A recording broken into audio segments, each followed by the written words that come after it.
どうもスマッシュログ TV です。お願いします。お願いします。さあ、今回はフェイドの使い方を徹底解説いただきたいと思います。お願いします。よろしくお願いします。まずは各スキルの基本的な使い方とテクニックを紹介していただきましょう。はい。じゃあまずはプラウラーからいきますか。このプラウラーのスキルは、簡単に言えば索敵用のドローンみたいな、自分でこの長押ししながら動かすと操作もできて、このプラウラーの視界に敵が入ると勝手に追尾してくれるみたいな感じのスキルですね。使い方としては、例えばクリアリングしにくいこういった角とかで、ちょっと敵いるかもしれないなって時に操作してそのクリアリングをすると、いった使い方が基本的な使い方になりますね。このプラウラー自体は体力100なので結構硬いんですよね。結構硬いですね。ハンドガンラウンとかだとちょっとなおさら壊しにくそうですね。これっ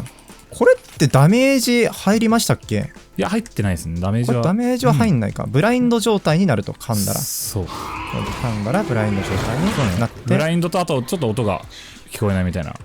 パラノイア食らったみたいな感じになるのがこのプラウラー、このプラウラーの注意点があるんですけど、プラウラーの視点が敵の方に向かないと敵のことを追尾してくれないので、例えば岸さんがこういうとこ角に入ってる時にちょっと雑に動かしちゃうと視野角に入らないので、この敵の体がそのまま隠れられちゃうよとなるので、操作するときはもうしっかりこのミニマップを見ながらだと一番やりやすいかもしれないですね。このミニマップを見ながらちゃんといるかもしれないと思うとこ向いて操作するとちゃんとクリアリングできるので、これは本当に注意点ですね。あとは味方がエントリーする時のカバーの方法としても、例えばそうですね、ちょっとシャワーに来てもらってもいいですか。シャワーに対して攻めるときに両サイドクリアしないといけない場合とかは、ちゃんとマウスを振ればクリアリングできるので、例えば最初にこう右やった後にこうやって左回してどっちもクリアリングしてあげるみたいな、もう視界に入っちゃえばプラウラーのもう勝手に追尾してくれるんで、これをするだけでこう味方の進むサポートにかなりなりやすい。でサイト進行するときもシャワーとかから例えば右方向はちゃんとクリアしてあげるとか、こう右方向はちゃんとクリアしてサイトの右もクリアしてみたいな。で右がいないって分かれば、もう味方のデュエリスト陣は左側だけ警戒すればよくなるんで、こう味方にクリアリングしてる場所を自分のスキルで教えてあげると戦いやすくなるスキルなので、こういう使い方をするといいんじゃないかなと思ってます。これ高さはどうなんですか？確か高さも関係なく暗いはずですね。プラウラもう視界に入っちゃえば試しに投げてみます。投げて、もう一個は上はさすがに無理なのかな。いや確か一番上でもいけるはずですね。これこれかなり結構強いんですよ。ちゃんとこのプラウラの視界内に入っちゃえばもう高さも関係なく、これじゃあヘブンもいけるのか。これヘブンもいけるはずっすね。うわー、そうなんですよ。これ強い。これめちゃめちゃ強いんで、ちゃんとマウスを振ってこのプラウラの視界にクリアリングしたい場所を入れる、もうそれだけですね。続いてはシーズいきましょう。シーズいきますか。シーズというスキルは基本的には相手の足を止めるスキルになりますね。こんな感じでこのシーズの範囲内に入った敵の足を止めながら衰弱で75ダメージ入りつつ足止めもできるというスキルになってますね。このスキルの使い方としては、相手が攻めてくるところに、攻めてくるタイミングで投げて、足止めをすると、これが一つの使い方で、もう一つの使い方としては、例えば相手がトラックで裏で接触した時、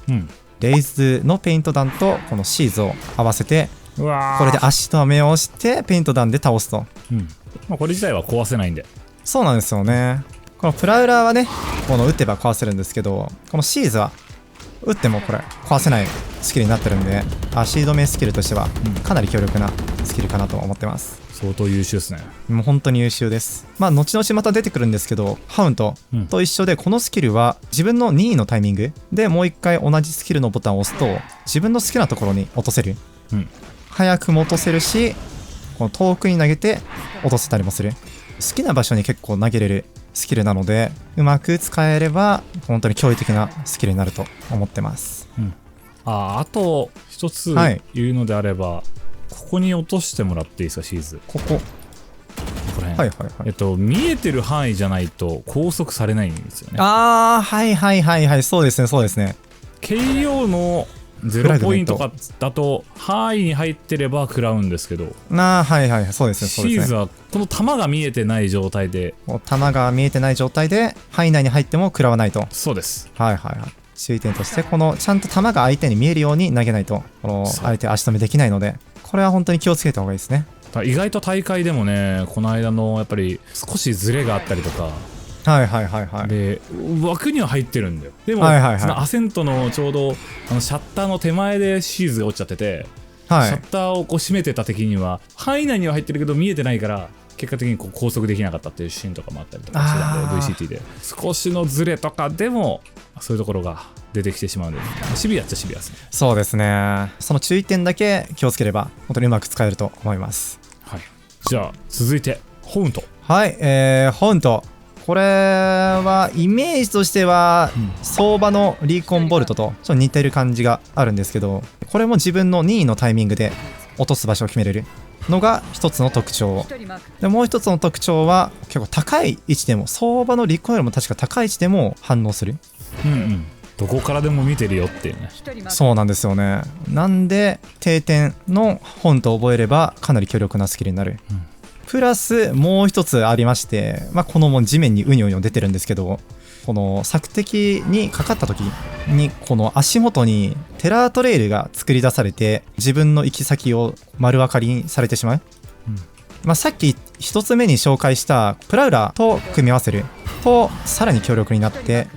トレイルにこうついていくんですよね、このプラウラーが。なので使い方としては、この移った後にこんな感じでやだーこれ無限についていくんですよね。ほんとどれだけ離れてもこのトレイルがついてる時は。ディメンショナルドリフトしたらどうなの？お、確かにどうなんだ。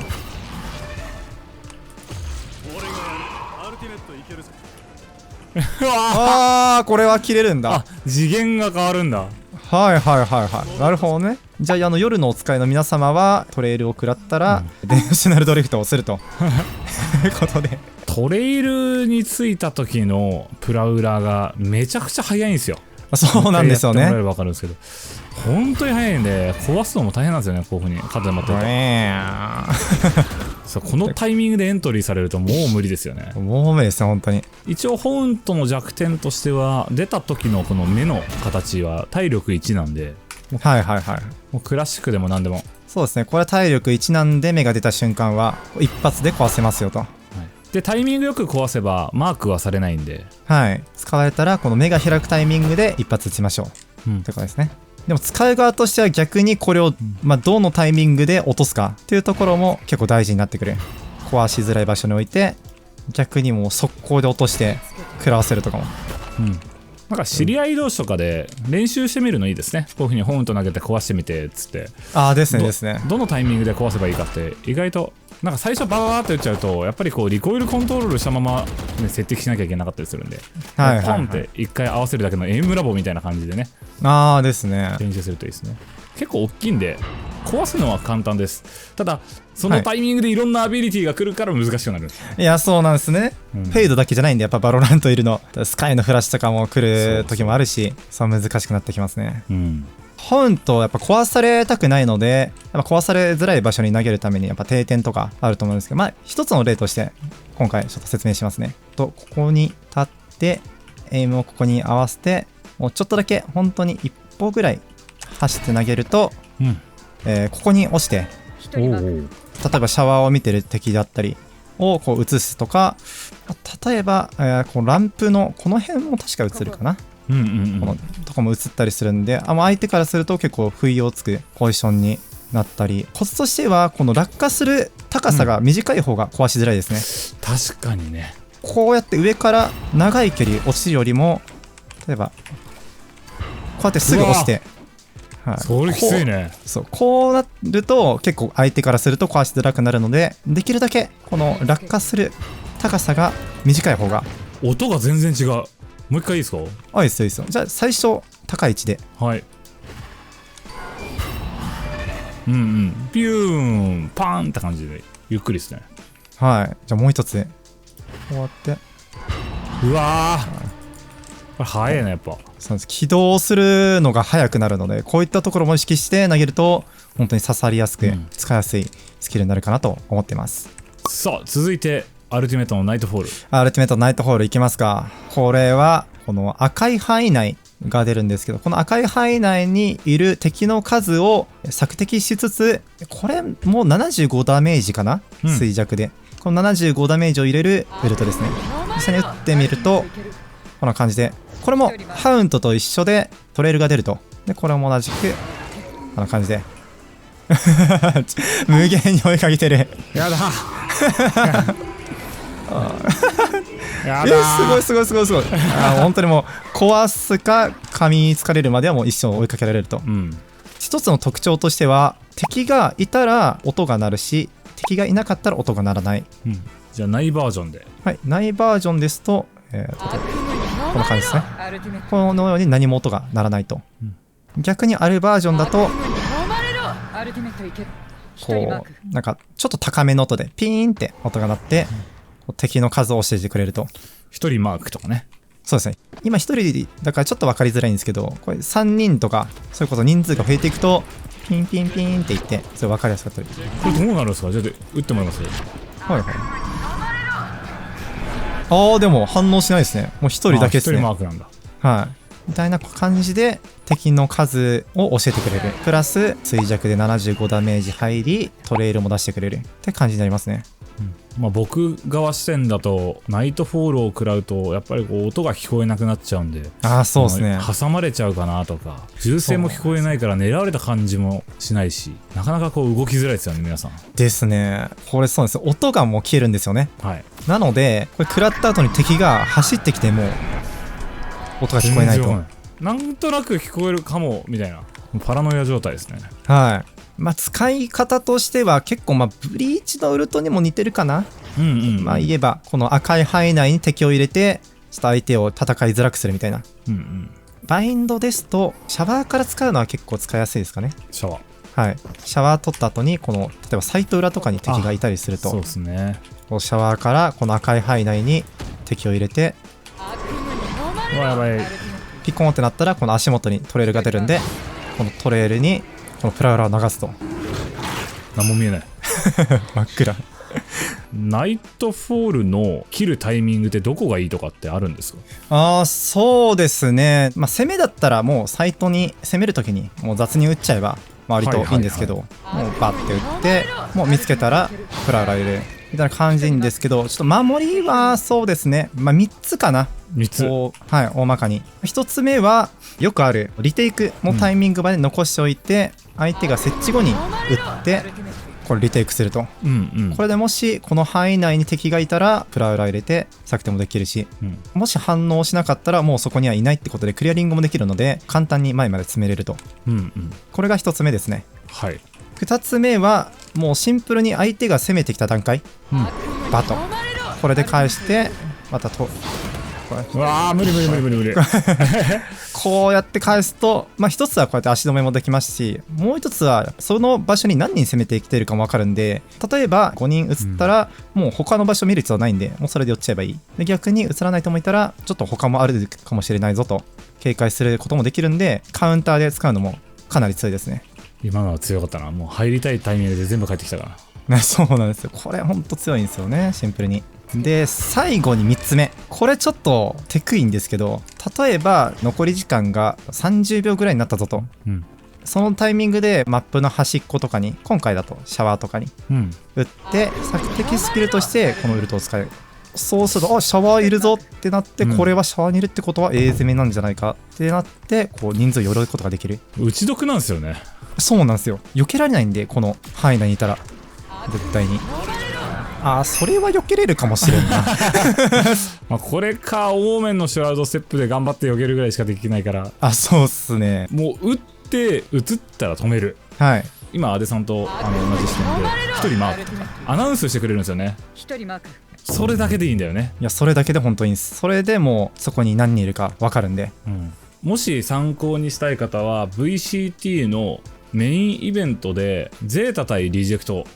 アイスボックスとか他のマップでレイタさんがフェイドを使ってて、結構あらゆるところに索敵として打ってる場面があったと思うんで、ぜひ参考にしてみるといいと思います。はい、本当にそうです。さあそしてフェイドはどう武器を購入してたらいいですかね。そうですね、個人的にはですけど、やっぱりこのスキルがどれも優秀なので、ファーストラウンドからになりますけど、もうスキル全開で、もうできるだけ味方のサポートするのが一番このキャラを活かせる場合の仕方かなと思いますね。シーズンも強いし、プラウラーも強いし、本当は40秒に1回。そうなんですよ。相場のリーコよりも確かちょっと早いんですよね。なのでこれは本当にどんどん回してっていいスキルですね。これは本当にかけましたアデさん。そうっすね、やっぱさすがっすね岸さん。まあでも本当にスキルは回して使っていきましょう。はい、どんどん使っていきましょう。はい。でバイラウンドも基本的にはフルスキル購入で、たまにあるのが多分お金が足りなくて、どのスキルを優先して買えばいいか、どっちのスキルかな、そのシーズを優先して買えばいいか、プラウラを優先して買えばいいかみたいな、これは結構好みにもよるんですけど、個人的にはやっぱりプラウラ優先、このキャラはやっぱ索敵キャラ、イニシエーターなんで、この索敵スキルが少ないとそれだけこのキャラクターの強みが減っちゃうことになるんで、できるだけ索敵スキルを優先で買ってこの味方に情報を回してあげる。プラウラの方が索敵としては優秀だけど、結構このシーズンもね、バインドとかそのペイント弾と合わせた時とか強いですね、フラグメントとかもあるんで、あったらかなり優秀。できるだけもう全部買うような、もう自分が本当にスペクターとかなってもいいんで、もうできるだけスキルをいっぱい買ってあげた方が本当にチームの勝利につながると思います。ファントムバンダルの相性も言っていきますか。そうですね、ファントムバンダルの相性、これはもうトムです。そりゃトムですね、これはトムです。なぜかっていうともうお分かりですよね。これでこうなってこのブラインド状態になったら、ファントムですと。見えない。これがバンダルだとどうなるかっていうと、ある程度これでどこから撃たれてるか分かっちゃうんですよね。なのでもうできるだけファントムの方がいいかなと個人的には思ってます。つまりフェイドでバンダルを使ってるやつはいや僕は別にそこまで強い言葉は使ってないんでいいんじゃないですか。一番はね、自分が一番得意な武器を使えばいいんで。そうですね最後にフェイドをピックする上でおすすめのマップはありますか。一つは、このアップバインドと、個人的にアセント。現状アセント、バインドがかなりメインでみんな使っていて、アイスボックス、ヘイブンという感じで結構皆さん使ってて、フラクチャーもこれからどうなるのかっていうところもあるし、国内ではなかなかフラクチャーのピックがないので、そうですね、現状まだ見えてないですけど、ブリーズはねちょっとまだピックしづらい部分が一番あるのかなというところはありながらも、今後もっともっとピックされるってことはあると思うんで、そうですね、まだまだね可能性は秘めてるでしょう。ぜひ皆さんも本運動の研究とかしていくと、もう自分だけのなんか相手が壊せない本運動が開発されたりすると思うので、ぜひ試してみてください。今回ねフェイドについて解説いただきましたけれども、もし他にも解説してほしいエージェントとか、いましたらぜひコメントの方でリクエストお待ちしております。それではまた次回お会いしましょう。さよなら。さよなら。